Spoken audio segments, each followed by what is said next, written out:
大家好，今日係2025年嘅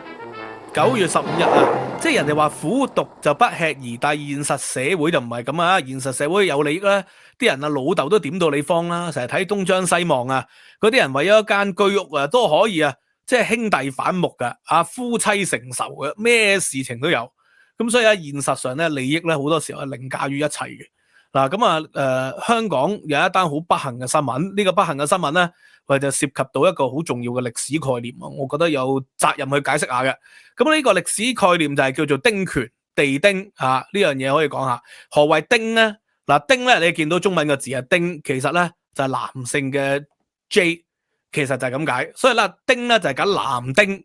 嚇。喺呢個嘅中國歷代咧都有所謂嘅丁役嘅。丁役係咩意思咧？即係你係男性。去到秋天嘅時候，秋收之後咧，你就要幫政府咧去做修橋補路啊，甚至乎咧做苦差、做苦役。咁呢種咧就叫做丁役。咁啊，丁役咧又叫徭役啊。去到呢個嘅明朝咧，張居正就提出咗一條鞭法。因為點解啊？隨住明朝咧個社會富裕咗啊，有好多人根本就唔係耕田嘅，你叫佢秋天走去幫你手，佢本身係做商業嘅啊，或者餐艇嘅，做船夫嘅。咁你冇理由叫佢秋天。以前咧就秋天係秋收之後咧冇嘢做就幫政府手嘛，咁而家就話冇可能咁樣做嘅喎，嗰啲人做咗唔同行業啦，做咗酒樓侍應啦，係咪啊？咁咧所以咧就諗咗個方法，你就可以用錢代咗嗰個徭役，就所以一條邊簡單嚟講就用白銀代替晒所有雜役，因為唔同嘅役咧有唔同嘅費用嘅，你簡單嚟講就俾錢政府幫你請人去做呢啲public service 嘅嘢啦，呢個叫一條鞭法。咁去到雍正皇帝嘅時候咧，就叫攤丁入畝。攤丁入畝，因為咧康熙皇帝咧就話滋生人丁就永不加賦啊嘛，就凡係生出嚟嘅新人口就唔再加你稅啦。咁但係問題呢個就衍生到好複雜嘅問題咯。咁所以咧雍正皇帝嘅話咧就話攤丁入畝啦，就係將呢個嘅丁稅就同地稅咧結合埋一齊嚇，以後就俾一條稅啦，就簡單嚟講就係叫做地丁稅，地丁。係合併咗一個將丁稅同埋田賦就合併咗叫地丁。咁咧簡單嚟講就係英國人喺1898年咧就租借新界，新界有好多原居民啊，有所謂嘅姓文、姓侯、姓鄧等等姓廖呢啲咁嘅原居民家族咧就喺度。咁咧為咗安撫佢哋咧就話好，我保留大清律例啦，保留大清律例。咁去到1972年嘅時候咧。1972年啊，因為呢個英國人要發展新界啊嘛，九龍同埋港島已經飽和咗，咁所以當佢發展新界嘅時候咧，就安排咗一條法例，就係俾佢哋可以咧起丁屋，就攞住呢個丁權。你知啊，新界原居民嘅男丁可以起一個丁屋，呢個丁屋咧就即係一般可以起3層啦，每層可能係300-400尺咁樣啦，呢個就係香港實際嘅情況。咁啊變成咗咧，後來啊呢個房地產事業發展。新界丁屋咧水漲船高喎，嗰啲價值一間可以買到幾百萬，咁你3層每層樓可以買到幾百萬，咁啊過千萬喎，呢個涉及咧龐大嘅經濟利益，所以就出現咗有人套丁啦。套丁係點咧？套丁咧就係喂本身你係有丁權嘅，但係你冇能力去起啊嘛，你要起一個3層高嘅丁屋，西班牙式嘅別墅係咪啊？你都要幾百萬啦，你仲要買笪地，咁所以點樣咧？佢哋就套丁。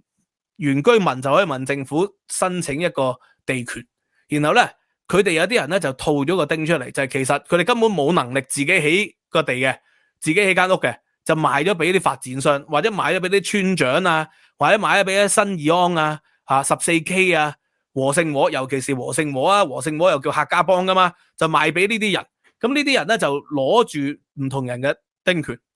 套咗一啲丁出嚟，然後佢哋自己起。但係問題起嘅時候個名都唔係嗰個發展商嘅，因為發展商係冇呢個權去起呢啲樓嘅，所以咧就用咗嗰啲原居民嘅男丁嘅名，然後簽訂一個秘密協議。就秘密協議咧，雖然咧呢個地嘅名係嚟嘅，但係實際上咧就係某個發展商嘅。咁好多時候呢啲咧套丁咧，因為你簽啲秘密協議，秘密協議打上法庭咧又冇用嘅，呢啲秘密協議係咪？因為本身秘密協議係犯法噶嘛，套丁。咁所以通常呢啲都係同黑社會有勾結嘅，因為嗰啲人又唔驚法庭喎，就驚黑社會啊嘛，啲新界原居民啊，嗰啲村委啊、村長啊，好多同黑社會咧係連成一氣，所以呢個係一個龐大嘅經濟利益。所以點解近呢20幾年咧和勝和可以崛起咧？個原因就係因為本身姓鄧啊、姓文啊呢啲人喺元朗姓侯、姓廖，咁呢啲人咧就係同和勝和咧千絲萬縷關係佢哋咧就做大咗，咁啊變成咗一個龐大嘅發展利益喺裏邊。咁啊而家呢個新聞就係咁樣啦。呢個本身有精神病患嘅兩母子，咁咧佢就住公屋㗎，住喺天水圍咁啊住喺天水圍咧，結果房署咧就話：喂，唔得喎，你個仔咧就係有2笪地喎，你冇申報喎，即係故意隱瞞資產，然後就話要收佢嘅地啦。咁佢哋上訴完，即使有咧青山精神病院嘅醫生指就話：喂，佢哋有嚴重精神問題喎，你唔好強行要佢哋遷出啦。咁政府房委會佢哋唔理喎，房屋署佢哋唔理喎，繼續咧係逼令佢哋遷出。結果咧就係今年7月咧先跳咗個阿媽，後來剩翻個仔一個人孤苦伶仃，7月嘅時候又跳埋。咁兩母女咧本身係攞綜援，又有精神病患，咁但係話佢哋係有土地。而家香港01咧只係用咗1個禮拜時間就查出嚟，即係證明政府房屋署裏邊啲人做嘢係幾乸西嘅。人哋香港01嘅調查1個禮拜係揾到出嚟啦，幾犀利啊！就發覺咧喺2012年嘅時候，原來嗰個死者咧個仔佢個老豆就帶咗佢律師樓簽咗文件咁呢個律師樓簽咗文件咧，其實就係套咗丁啊嘛，就係佢老豆點咗佢簽咗文件，就自己個名義持有咗2塊咧元朗黃屋村嘅地皮。咁佢係無辜地代人哋持有咗2塊地皮喎，其實。然後佢老豆只係俾咗4萬蚊俾佢睇醫生，而呢個地皮咧其實係值30-40萬至50萬嘅。結果咧佢就即係只係收咗4萬蚊去睇醫生，而係因為咁樣，房屋署咧就話佢哋係隱瞞資產啦。佢個仔根本都唔知自己有呢個資產佢係精神病人嚟嘅。所以咧根據香港01訪問咗呢位鄧先生嘅姐姐，即係死者嘅姐姐，佢就話佢弟弟受唔住呢個刺激，諗起佢老豆叫佢簽文件，佢就簽咗唔知情嘅東西。整個過程咧佢思緒好混亂，然後又要思考又要諗好多嘢。一聽到土地有佢名咧，就直接暈倒，當日就送咗去青山醫院啦。其實房屋署裏邊嗰啲委員咧都有人發現到有問題，但係唔去查證呢啲咪叫官僚咯。喂，因為好容易查證嘅啫。其實你話佢係有資產隱瞞啊嘛，有2笪土地啊嘛，咁你咪去 check 下佢銀行有冇收款記錄咯，係咪啊？你做咗最基本嘅事實核查啦。喂，嗰啲八仙嶺嗰啲人嚟揾我我都逐個去查下佢哋身份啦，係咪啊？第一就係查佢哋身份證，出示身份證；第二就係查佢嘅人名，睇下佢有冇出現過喺山上邊；第三咧就揾其他人引證佢係咪喺山上邊。咁呢個係基本核查嚟噶嘛，事實核查嚟噶嘛。咁但係而家咧佢就房屋署唔查冇理過佢哋背後到底係咪有收過錢你話唔係嗰啲土地套丁咧，好多時候收現金嘅。咁好，收現金，收完現金佢都會入翻銀行啊。你咪睇下佢有冇銀行入數記錄咯，好容易 check 嘅啫嘛。如果你話收埋喺呢個嘅藍罐曲奇餅罐度，咁啊奈佢唔何啦。咁但係基本上有冇 check 過？冇 check 過。你又搞到咧，而家2個攞綜援嘅有精神問題嘅人，就係逼上咗絕路。咁而咧香港01最犀利係咩咧？就係發現咧，原來阿鄧生死者佢個2塊土地咧，原本係由個地主叫做黃秀培喺2011年咧就賣俾一個姓林嘅男人喎。嗱，嗰個死者就2012年簽嘅，佢簽咗個土地持有咗，然後2012年咧又賣翻俾鄧生啦，用50萬，所以佢老豆其實收咗50萬嘅，但係俾咗4萬蚊個仔，呢個係好過分啊，係咪啊？然後咧2024年咧再用40萬咧賣翻俾黃秀培，所以其實咧呢笪地咧轉咗13年，都係轉落黃秀培地主度。而呢個嘅鄧生咧，即係死者咧，只係收咗50萬，佢爸爸收咗50萬，佢自己收咗4萬蚊，就係代呢個嘅黃秀培，疑似係代黃秀培持有咗呢2塊土地。咁而佢係持有咗呢塊土地啦，再利用佢個名可以係申請起丁屋噶嘛。咁但係好可能後來即係各種原因啦就係冇起到丁屋，咁唔出奇。咁而咧呢個買賣文件裏邊咧仲涉及到咧一個村屋大王呢個村屋大王就叫黃光榮家族公司。呢個黃光榮家族公司咧，又創辦咗個叫黃潘律師行，喺佢哋簽名見證合約上邊有鄧生嘅簽名嘅。而呢個咧就涉及到所謂千億套丁大案啦。廉政公署咧就查緊千億係誇張嘅，其實10億村屋。2025年嘅2月10號咧，即係法庭係開審緊啦，就係呢個嘅發展商黃光榮咧就被控串謀詐騙，咁但係即係審緊啦，咁詳細嘅情況就唔講，舊報章咧就有報道嘅。咁成件事就係咧涉及到頭先所講啦，嗰個人物姓黃嗰個黃秀培。咁黃秀培喺邊度咧？香港另一查，原來就係海關前副關長嚟喎，咁犀利喎呢個係前副關長黃秀培喎，高層嚟喎，即係海關嘅 number 2嚟喎，就涉及到呢個疑似套丁嘅事件。咁所以呢個咧就講到尾啦，到背後其實就係巨大嘅經濟利益。當年咧英國人有1972年要發展新界，要同新界原居民咧就達成共識，讓佢哋起丁權，安撫佢哋。因為咧大規模有外國人啦，或者係英國人啦，或者係其他嘅人啦入去新界，新界人咧就會有頑強抵抗。新界人以前試過有頑強抵抗好幾次噶咯，喺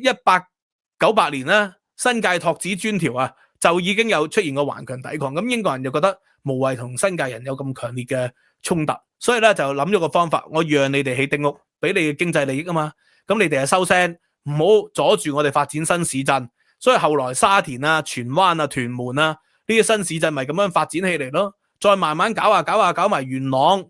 粉嶺、上水、天水圍、大埔，咁不斷呢啲新市鎮咧都即係崛起啦，或者係一啲市區嘅重建大規模起公屋。咁所以又用呢個方法咧，令到原居民咧就係妥協咗。咁但係基本法就保障咗咧呢個原居民個權利50年不變嘅。咁所以隨住新界嗰個經濟發展越嚟越犀利，套丁咧嘅行為越嚟越多。套丁係犯法噶，但係套丁其實係串謀詐騙嚟嘅。但係佢係偏偏就結合埋黑社會，搞地下經濟咁所以呢個經濟咪越搞越大咯，呢個利益咪越嚟越龐大咯。不過其實咧唔係冇辦法可以拆解嘅，因為當年就因為政治現實需要就應承咗新界人啦。但係隨住社會改變啦，漢武帝嘅時候咧就諗咗一招噶嘛。其實就唔係漢武帝諗嘅，係漢景帝嘅時期一個大臣叫晁錯。晁錯嘅時候我諗到一招嘅，因為咧呢個漢高祖劉邦就係分封咗好多諸王，啲諸王咧就即係傳到幾十年之後咧，佢哋嘅勢力越嚟越大嘅，所以晁錯就諗到一個方法啦，點樣可以對付啲諸侯咧？眾見諸侯而少其力，即係一個諸侯一個王原本咧佢哋嘅繼承咧淨係得一個大仔或者係長子的孫係繼承嘅，咁其他細佬咧就冇得繼承噶嘛。所以漢武帝嘅時候咧就實行咗呢個方法，俾其他細佬一齊繼承。即係譬如話你老豆本身有1萬里嘅，咁你有10個仔，咪每人繼承1000里咯。以前個舊嘅制度咧就係長子的孫就繼承咗1萬里，咁但係咁樣不斷一代一代繼承，佢越嚟越累積財富，佢就威脅到朝廷噶嘛。所以後來咧漢武帝就諗個方法，喂，你有10個仔女咪拆10份咯。喂，事實上咧，漢景帝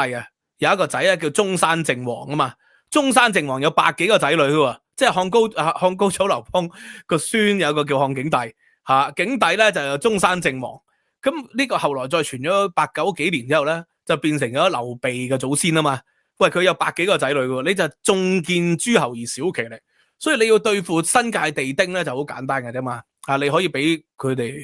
起丁咯，咁但係咧傳統咧起丁咧，丁就係男性嘅生殖器官啊嘛。你而家呢個時代有咪呢個 LGBTQ， 你咪俾埋女性有咯咁然後咧同樣嘅丁權咧，男女咩人都得可以申請，咁變成咗個排隊輪候嘅時間越嚟越耐，越嚟越耐咧，佢就佢嘅經濟利益就不斷延後啦，佢哋套丁個價值咪少咗咯，就會出現少咗呢啲黑幫同埋套丁嘅行為勾結呢個就從而去打擊佢。其實即係譬如話傳統你可能等幾年係有嘅，你變咗等幾十年先有，咁呢一個就可以有一個方法咧，就不斷拖後佢啊嘛。其實呢個就係眾見諸侯而少其力。anyway， 呢一個新聞咧就係好不幸啦亦都反映咗政府嘅官僚腐敗亦都係不近人情。咁但係背後就係龐大嘅黑邦經濟、圍村經濟喺裏邊，所以咧有利益嘅嘢啊，即係賠錢嘅生意冇人做，殺頭嘅生意就有人做，所以就可以解釋到點解長做長有。Anyway， 今日就講到呢度啦，希望大家喜歡啦 ，like、subscribe、share，收費平台 Patreon 咧，仲有獨家嘅參考資料 ，YouTube 嘅會員亦都係可以睇到嘅。咁啊，多謝大家 join 會員，可以優先睇我內容。拜拜。